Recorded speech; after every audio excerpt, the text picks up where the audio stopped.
आगे हमको नहीं पता था कि आधा पानी पीने के बाद वो पानी तुरंत वो आधा गिलास मेरे हाथ से लेके खुद पी लेंगे और कहेंगे कि ये है संविधान बचाने का तरीका। अभी मैं इनसे ये कहूंगा कि आधा गिलास पानी पिए, अभी अभी अभी पीजिए, और आधा गिलास पानी पी के छोड़ दीजिएगा, पूरा नहीं पीजिएगा।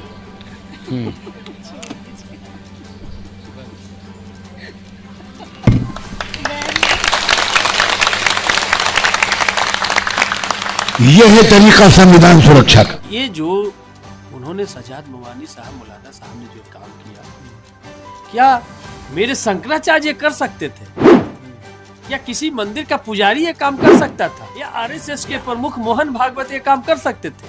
ये नहीं कर सकते। भाई इस्लाम धर्म में जो इस्लाम धर्म की टीचिंग है, उस टीचिंग को उन्होंने स्टेज पे बखूबी अक्षर से उतार करके दिखाने का काम किया। लालू यादव किसी मुसरटोली में जाते थे, किसी गरीब गुरबे की बस्ती में जाते थे और बोलते थे का बनल है तो साग भात लाओ, और उसके साथ वो खाते थे। उसके बाद इतने बड़े दुनिया के बड़े स्कॉलर सजाद साहब को हमने देखा। आज तो एक ट्रेंड चला है इस देश में कि खास करके मुस्लिम को टारगेट करो, उसको जितना कष्ट देना हो उतना दूसरे समाज खुश होता है।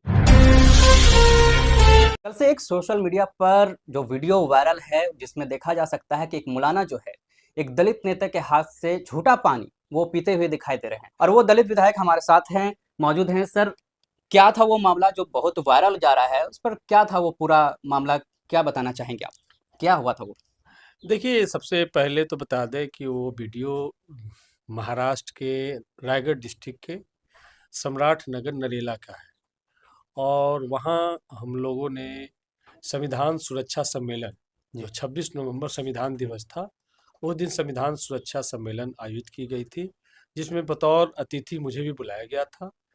और जैसा कि आप सब लोग जानते हैं कि सजाद नूमानी साहब बड़े देश और दुनिया का स्कॉलर हैं, और वो मुस्लिम पर्सनल लॉ बोर्ड के मेंबर्स हैं। उसके अलावा वो रहमानी चैरिटी ट्रस्ट के भी मेंबर हैं, जहाँ लाखों बच्चों के तालीम की व्यवस्था उनके द्वारा की जाती है पूरे देश दुनिया में। उसके साथ साथ स्वास्थ्य के क्षेत्र में उनका बहुत काम होता है। तो उनके द्वारा बुलाया गया था, सभा में हम सब लोग थे, हमारा स्पीच खत्म हुआ था, सजाद साहब बोल रहे थे, और सजाद नूमानी साहब के बगल में हम बैठे थे, और उन्होंने हम जब छुआछूत तमाम भेदभाव पर जब हम अपनी बात रख रहे थे कि संविधान आने के बाद किस तरीके से समानता हुआ, लेकिन वो भी अभी तक वास्तविक समानता लागू नहीं हो पाई है, जिसका मुख्य वजह रहा है कि आज भी मनुस्मृति इस देश में कायम है, और भाई आज भी हमारे घर की परछाई से लोग बचना चाहते हैं। ये बात हमने अपने स्पीच में रखा था, और इस बात को सजाद साहब वो अंदर तक झकझोर दिया। और आपने देखा कि सजाद साहब मानवता पे, समानता पे, इन तमाम बात को बखूबी रख रहे थे, और उन्होंने कहा कि सतीश जी आप इस गिलास के पानी को आधा पीजिए। तो मैं पहले तो सोच में पड़ गया, मैं ऐसे हाथ बंद नहीं, करके। आपका भी जो भाव था बड़ा शॉकिंग वाला था। क्या आपको नहीं लगता, कल्पना नहीं कर सकते क्या आज की राजनीति में ऐसा भी, या मंच पर ऐसा हो सकता है? हाँ, हम लोग बार बार उनको पानी, उनके सेहत को लेकर के, उनके उम्र को लेकर के, लोग पानी उनके बगल में रखे देते थे, वो पी करके फिर गिलास खाली हो जाता था। तो एक भाई कहे कि आपको आधा गिलास पानी पीना है, तो हमें लगा कि एक ऐसे ही बोल रहे हैं, लेकिन उन्होंने फिर खुद ही अपना गिलास ढक्कन हटा करके मेरे तरफ बढ़ाया, तो फिर उन्होंने कहा कि आधा ही पीजिएगा।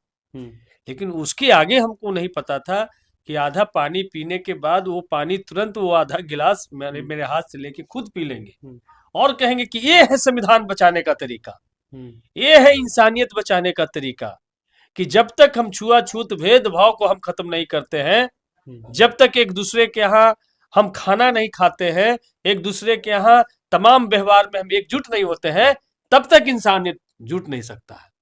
तब अंदर से मुझे लगा कि ये जो उन्होंने सजाद नूमानी साहब, मौलाना साहब ने जो काम किया, क्या मेरे शंकराचार्य कर सकते थे?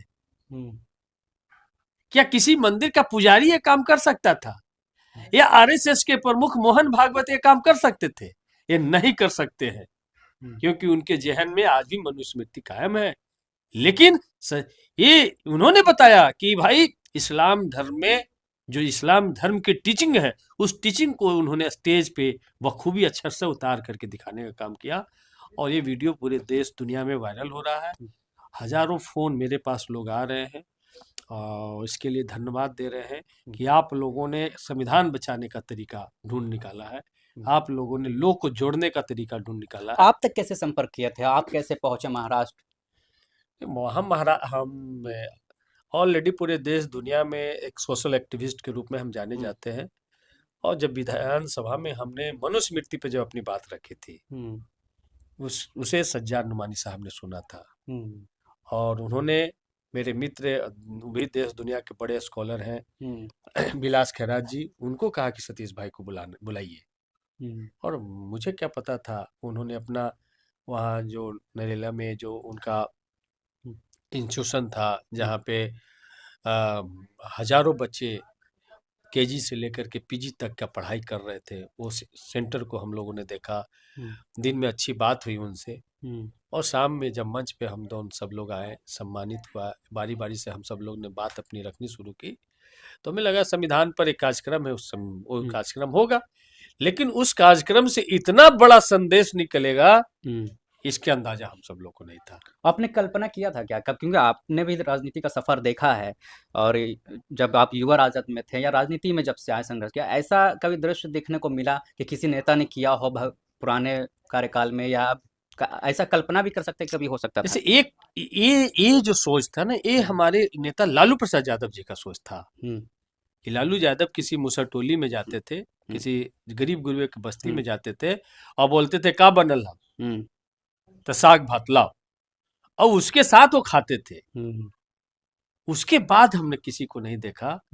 उसके बाद इतने बड़े दुनिया के बड़े स्कॉलर सज्जाद साहब को हमने देखा, और उनके सम्मान में हमारा पूरा का पूरा मेरे वैचारिक जमात उनके सम्मान में हम शीश झुका करके ऐसे शख्सियत को सलाम करते हैं कि जिन्होंने इतना बड़ा संदेश, एक वो परिवार, अछूत परिवार जिससे लोग छुपाते थे, वो मुख्यमंत्री बन जाए। जीतनराम मांझी जी को आपने देखा कि भाई मंदिर मुख्यमंत्री बनने के बाद गए तो धुलाया गया, सच्चाई बोलने पर जीभ काटने की बात कही गई।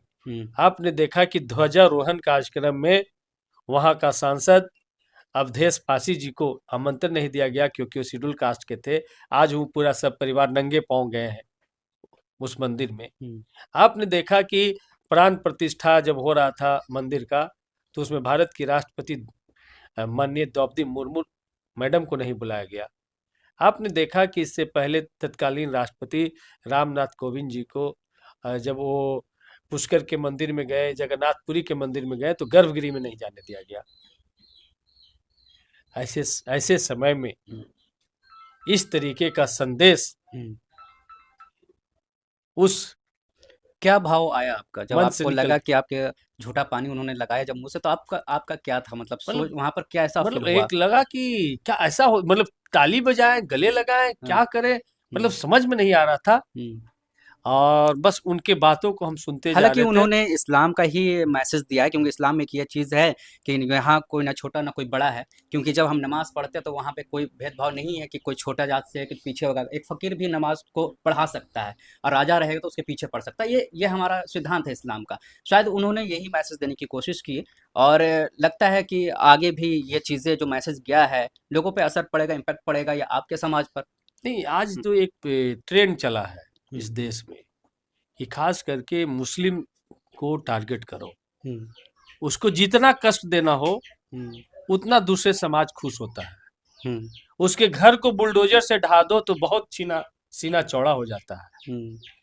उनके बच्चों को बगैर किसी आरोप के सालों साल जेल में रखो तो बहुत बड़ा उस पे होता है। कोई भी आतंकी हमला हो, उस मुसलमान से उसके नाम को जोड़ दो तो लोगों का मन बहुत चौड़ा होता है। तो ऐसे समय में इस तरीके का पैगाम देना कि भाई, जब रोहित वेमुला, या आपने देखा कि इस देश में दलितों के साथ में कितना अत्याचार हो रहा है, तो एक ऐसे जो जिसको हम यही धर्म विशेष के लोग अछूत समझते हैं, उनसे छुआने से परहेज करते हैं। ऐसे समय में इतने बड़े शख्सियत, इतने बड़े वर्ल्ड स्कॉलर ने इस तरीके का जो एक इंसिडेंट कहिए, जो उन्होंने एक गिलास से हमें पानी पिलाया और आधी पानी खुद पी करके, इससे बड़ा इंसानियत का कोई संदेश नहीं हो सकता है। और शायद यही आपके अल्लाह का, यही गौतम बुद्ध का, यही वाहे गुरु का, यही संत रैदास का, यही कबीर का, यही तो पैगाम था। और उस पैगाम को उन्होंने उतारने का काम किया। उन्होंने कहा अपने संबोधन में कि आज भी आप मनुस्मृति का खिलाफ तो करते हैं, लेकिन उसमें जो दिया गया जो शर्त है, आज भी उस शर्त को आप मान रहे हैं। इस वजह से इंसान की दूरी हो रही है। और इस देश में शासक के कैसा आया है कि इंसान को तोड़ने में जिसको आनंद आता है। तो इसीलिए ये एक बड़ा संदेश है। और ये पूरा जो संविधान सुरक्षा संघर्ष समिति जो बना है, उसी मन से संविधान सुरक्षा संघर्ष समिति का ऐलान हुआ है। और उसके फाउंडर के रूप में हम सज्जाद नुमानी साहब, चाहे डॉक्टर विलास खैरात हो, चाहे गीता पैट्रिक हो, या हम हो स्वयं सतीश कुमार, हम सब लोगों ने ये बनाया है।